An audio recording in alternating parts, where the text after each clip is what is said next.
हमारी पीढ़ियां 500 साल से जिस चीज के लिए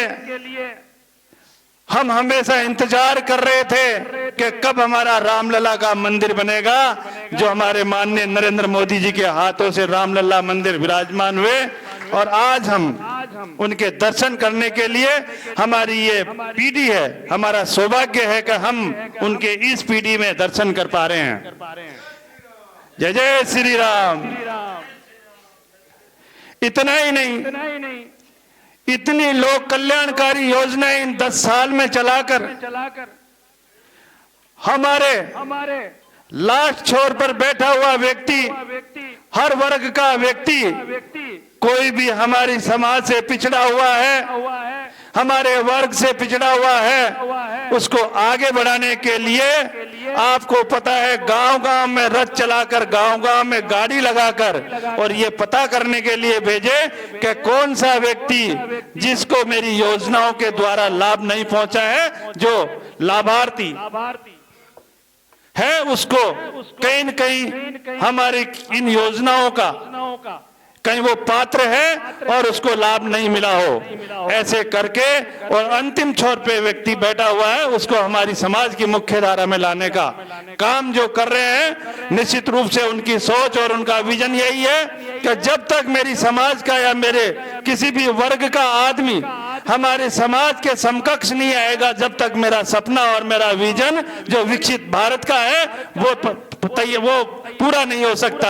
इसलिए उन्होंने हमारे हर वर्ग और हर समाज का ध्यान रखने वाले ऐसे यशस्वी प्रधानमंत्री जी को हमें तीसरी बार प्रधानमंत्री बनाना आवश्यक है, क्योंकि जिस तरह से आप लोगों का मैं आभार व्यक्त भी करना चाहता हूं। अभी आपने 3.5-4 महीने पहले ही राजस्थान में जिस तरह से डबल इंजन की सरकार लाए हो, और उसका परिणाम भी आप देखे हो कि अभी हमारे ऐसे किसान के गरीब बेटे को इस राजस्थान का मुख्यमंत्री बनाया है। ये भारतीय जनता पार्टी और हमारे यशस्वी प्रधानमंत्री जी कर सकते हैं कि हर पार्टी के छोटे से छोटे व्यक्ति को कोई न कोई दायित्व देकर आगे बढ़ाने का काम करते हैं। तो आपने देखा होगा, एक गरीब किसान का बेटा मुख्यमंत्री बनने के बाद आपके सामने 3 महीने में इतना परिवर्तन किया हमारी इस राजस्थान की जनता के लिए और हर वर्ग के लिए। ऐसी योजनाएं और ऐसे निर्णय लिया है कि हमारी महिलाओं के लिए 450 रुपए में सिलेंडर बढ़ते ही कर देना, हमारे युवा बेरोजगारों को जिस तरह से पिछली सरकार ने बेरोजगार से बेरोजगार बनाया, पेपर लीक कर करके, आपको पता है, तो ऐसे लोगों को, जिन लोगों ने पेपर लीक करके और आज जो नौकरियां पाई थी, उनको 65 जनों को जेल में बिठाने का काम हमारे यशस्वी मुख्यमंत्री जी ने किया है। SIT गठन करते ही आपको पता है कि उन्होंने जब ये सत्ता संभाली, उसके बाद में हमारे पेट्रोल और डीजल का भाव इस राजस्थान में कितना फर्क था, कहीं 5 से 10 रुपए का फर्क, तो उन्होंने उसको समकक्ष करने के लिए जहां कम था वहां कम किया, और जो ज्यादा रेटें थी वहां ज्यादा कम करके और एक पेट्रोल और डीजल को समकक्ष किया, जिससे हमारे किसान भाइयों को, हमारे व्यापारी भाइयों को, हमारे हर व्यक्ति को उसका लाभ पहुंचाने का काम किया है। हमारे गेहूं का समर्थन मूल्य बढ़ाने का उन्होंने काम किया है। इतने अब 3.5 महीने में जो इतना 45% कार्य जो हमारे विजन में थे कि हम ये काम पूरे करेंगे, उनमें 45% काम उन्होंने 3 महीने में कर दिया। ऐसे यशस्वी मुख्यमंत्री जी को भी मैं धन्यवाद देना चाहूंगा कि हमारी राजस्थान की सरकार और हिंदुस्तान की सरकार डबल इंजन की सरकार बनेगी, तो निश्चित रूप से हमारे आप लोगों को ये निर्णय करना पड़ेगा कि हम हमारे इस परिवार को ज्यादा से ज्यादा बढ़ाकर, और जो हमारे माननीय नरेंद्र मोदी जी का जो सपना है,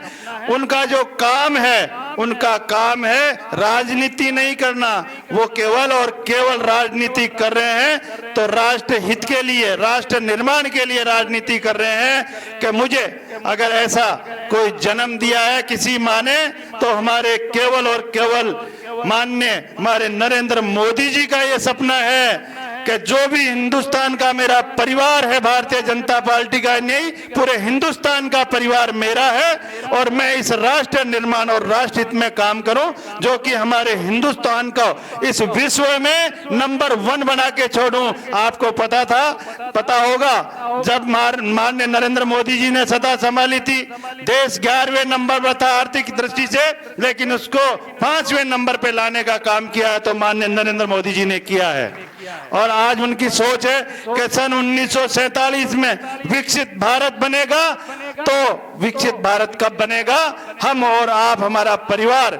उनका साथ देंगे, उनका सहयोग करेंगे, जब जाकर हमारा विश्व में जो हमारा विकसित भारत है वो नाम इनके जो मोदी जी के नेतृत्व में जाएगा। तो वो हम सबको मिलकर ये कार्य करना है। मैं आप लोगों से निवेदन करना चाहूंगा, हाथ जोड़कर निवेदन करना चाहूंगा कि हमारी जो बहन है महिमा कंवर जी, उसको 26 तारीख को आप ज्यादा से ज्यादा मतों से यहाँ से जितवा कर भेजोगे। तो पहले भी आप लोगों ने बहन दिया कुमारी जी को आपने बहुत ज्यादा मतों से यहाँ से जिता कर भेजे हो, तो उसको आपको ज्यादा ही करना है, जिससे बहन दिया कुमारी जी का नाम होगा और आप इस मेड़ता की धरती का भी नाम होगा। मैं हाथ जोड़कर आप लोगों से निवेदन करने आया हूं। आप लोगों ने जो यहाँ पर मुझे मान और सम्मान दिया, इसके लिए मैं आप लोगों का आभारी हूं। जो काम बताए अभी बहन मंजू जी ने कहा था